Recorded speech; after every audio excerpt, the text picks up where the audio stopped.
John McCain continues just being honest about this entire shutdown thing. We had the clip earlier in the week when he went on Fox News and he said, this entire thing is the fault of Republicans, of which I am. I am one. And it is also not going to work in defunding Obamacare. It looks like he was 100% right, even though he was ridiculed and even implied, it was implied that he was a terrorist by fellow Republican Louis Gohmert.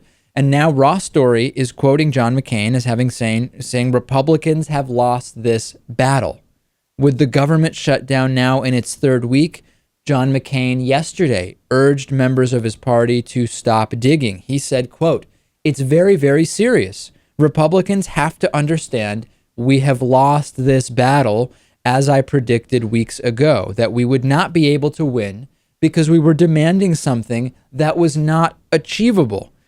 I have to tell you, Lewis, with John McCain and Lindsey Graham, who also acknowledged that Republicans simply went too far with this, when John McCain and Lindsey Graham become the voices of reason on something like this, we've got an explosive and incredibly bizarre situation happening where it seems like the Republican Party is on the brink of completely falling apart. That doesn't mean all Republicans will lose, simply that the identity of what is the Republican Party, who represents the Republican Party, is less clear than ever, at least in the last 10 or 15 years.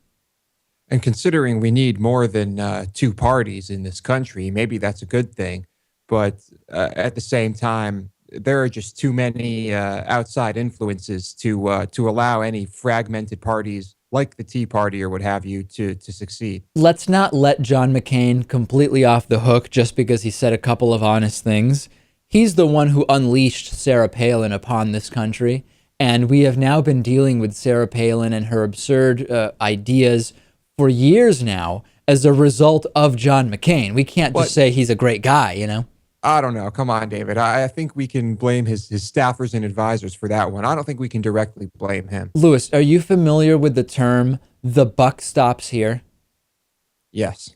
Ultimately, John McCain allowed Sarah Palin to be chosen by his advisors or whoever to be his running mate. So to say, John, under this argument, why even elect anyone? We should only be talking about the aides to elected officials who officially put together the paperwork, so to speak. I mean, ultimately, the buck stops with McCain.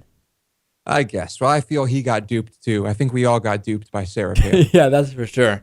Lipstick on a pit bull or whatever it was it was quite a year, and we'll get to some of Sarah Palin's comments actually in a little bit. But John McCain just saying basic things that are completely uncontroversial. Republicans have lost this battle. Not funding Obamacare was never going to be achievable. Very basic things, and it's really angering many people on the right.